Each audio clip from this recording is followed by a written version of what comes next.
Hello guys, welcome back to She's Healing. I hope everyone is in good spirits. I'm back with another one, okay? And today's video is going to be about healing isn't pretty. So let's talk about it.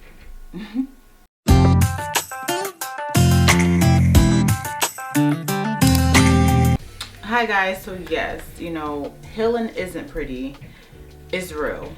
And you experience, in my opinion, being broken down. To me, it's like, y'all want to see a dead body? Because that's what it's like. It's like the old you has died, okay? How you react to certain situations, how you look at things with a different lens, you see things clearer, and that's because you are letting go of illusions. Okay guys, so let's talk about it. Let's talk about what are you going to go through when healing. Number one, you have to feel what you buried. Healing pulls out emotions that you suppressed. The grief, the anger, the sadness, all of that you're going to literally feel at once, okay? You're not going to be able to numb it and push it to the back of your mind. You're going to have to literally face it all. Number two, you outgrow people before you understand why. Some connections won't survive your healing journey, okay? Most people are led to be alone and focus on their healing.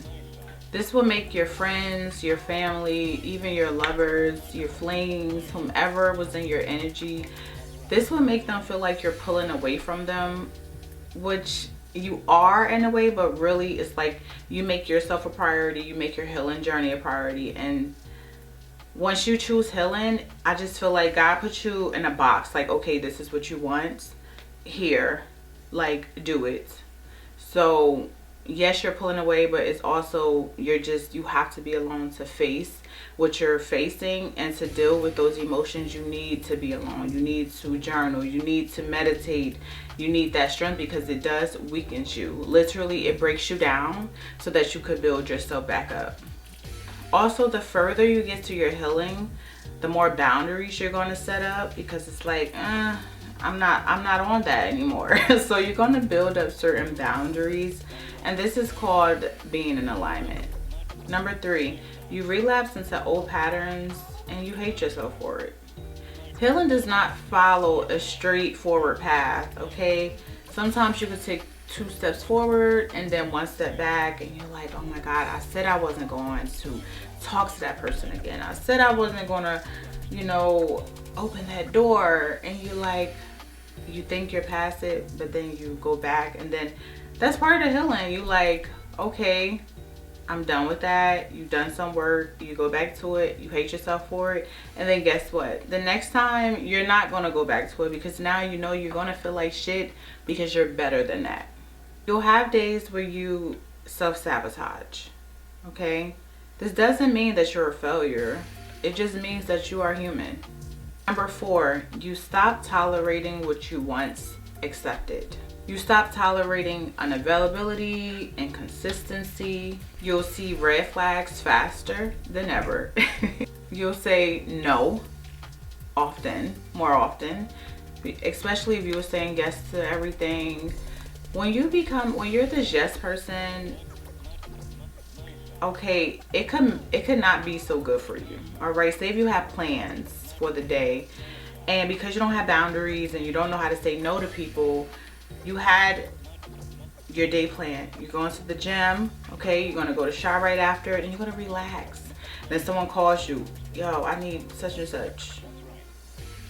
Okay, all right, I got you.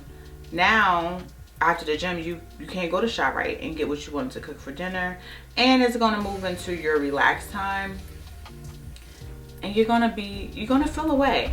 Okay, you might feel away towards your friend, a little resentful, like, yo, you really messed up my day. But you don't know how to say it, so it builds up. You won't be happy.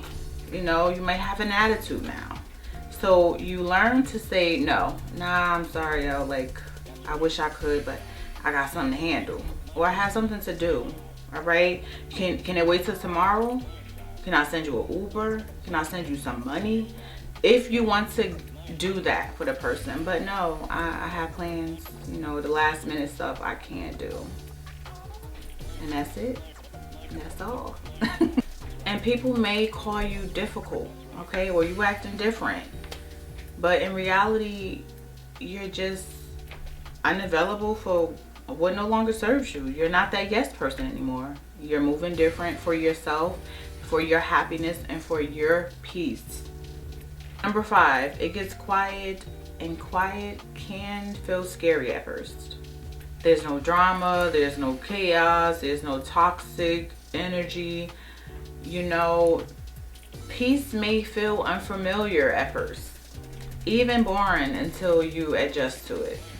You ever lived in a busy area or chaotic area, you know, where there was like a lot of traffic or stolen cars, just noise, you know, loud neighbors or whatever, and then you moved into a quiet neighborhood which was more safe? This was me, okay? The first night I moved into my new place, it was so quiet, and I remember my kids like, "Ma, it's so quiet." I'm like, "It is," because I'm like, I couldn't sleep because I'm used to the neighbors and the noise.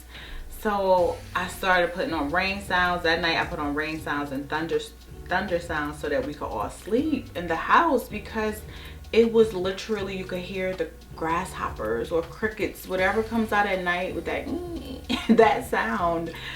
I was like, oh my God. But over time we got used to it. It was calming, it was peaceful, okay? This is just me saying that, you know, even though I was able to sleep in the chaos before, doesn't mean it was healthy, you know? And when I moved to my new place and it was so quiet and so calming, it was like my body wasn't used to it. So just because you know that you're used to chaos doesn't mean it's healthy for you, okay? And yeah, so I adjusted to the peace, the quietness, and the calming. Number 6, you change and not everyone celebrates it. Some people benefited from the unhealed version of you, and your growth may threaten them. Now you see that they are low vibrational and you are vibrating at a higher frequency. And the threat is, you know, a lot of people that are going through healing, they walk away from their past, right? So, and a lot of people see that, you know, healing is scary. People don't want to do the work. They rather just deal with the toxicity and the different, you know, the numbing of, you know, dealing with different sex partners and drinking and drugs. Healing forces you to face everything, your fears, those things that you suppressed from childhood. You now have to awaken that. You now have to be that little boy or that little girl that was hurt, all right? When I started my healing journey, man, was it overwhelming. When I started my journey, I started with self-help books, walking in nature, you know, at the park, practicing my breathing, journaling, meditating, okay? That's what I did before I actually went to therapy, to counseling. I went to counseling because I wanted to know why I was attracting the same things. It was like repetitive. Even though I felt like I was healing and I was, you know, really meditating, journaling, all of that stuff, I was still attracting the same person. You know, it was like the same it was like the same situation but a different person. I was like, what is it? Is it me? And I was able to go to counseling and discover why that pattern, why I followed that pattern, why I attracted that type of energy to myself. So when it comes to healing, healing causes growth, which requires you to say goodbye to old ways and sometimes people. And you just thank the old you for carrying you this far. So guys, I hope that you can use these points to see what is it like healing, okay? Is it easy? No. Is it worth it? Yes. All right, guys, so I'm gonna get us some messages. All right. Okay, guys, so I have our messages. So the first card is declutter. Let go of old items, create a new sacred space for yourself. So yes, it's saying old items, but I feel like this is more so you letting go of old ways and people. All right, if there are people in your life that you consider toxic, or when you're trying to take steps forward they're bringing you back, you have to make that decision to remove them, okay? Or just put distance, just put distance. But that's what the declutter, you could also need to declutter your home, do some dusting. All right, Sundays for me is usually like cleaning the house, mopping with some Fabuloso and bleach. It may be probably not supposed to mix them, but I don't care. I don't care, because that's what I do and it helps calm me.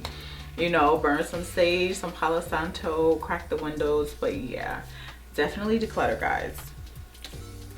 Card number 2 is sleep and rest. You need rest. You need sleep. Do not deprive yourself of rest and sleep, okay? If you need a nap, take a nap. Yes, we have things to do, you know. Take a 30-minute nap. You know, that nap that you be like, you wake up and those are the best ones. Oh my God. But yeah. Let your body have the peace it deserves without feeling guilty. Don't feel guilty. Get your rest. All right, so you could be here longer, and your body can, your body would just feel. What's the word I'm looking for? Your body can perform better, okay? Because it heals when you're sleeping. Okay, guys. Take a vacation. Take time to escape all of your life obligations to recharge yourself. So maybe you need a day off. Maybe you need to call out. Listen, if you have the time, okay? I'm not telling nobody to call out of work. Take a PTO day and just pour into you. Go to the spa and just relax. But you need to literally escape your problems. You need to go a day without thinking about that to-do list. All right? Yeah, you gotta love on you. Love on you a little better. And exercise. Love yourself enough to exercise and enjoy the glow of good health. So yeah, it's like cleanse, remove people from your life, work on your physical. All right, get your rest and vacation. This is all about self-love, okay? And when you're healing and you're on your healing journey, you definitely do more of that self-love, okay? And when you're healing, you become tired. You need to sleep a lot for some reason. So even also when I was healing, when I started my healing journey, I would go to the spa more often. I would get massages. So yeah, it's time for you to go on your journey. All right, if you're not already on it. And if you are on your journey, still follow this. Declutter, exercise, take a vacation, and get your rest as needed. All right. Okay, guys, so I'll see you guys soon. Please like the video and subscribe to my channel. I'm sending you guys love and light, love and light, love and light. And I'll see you guys later.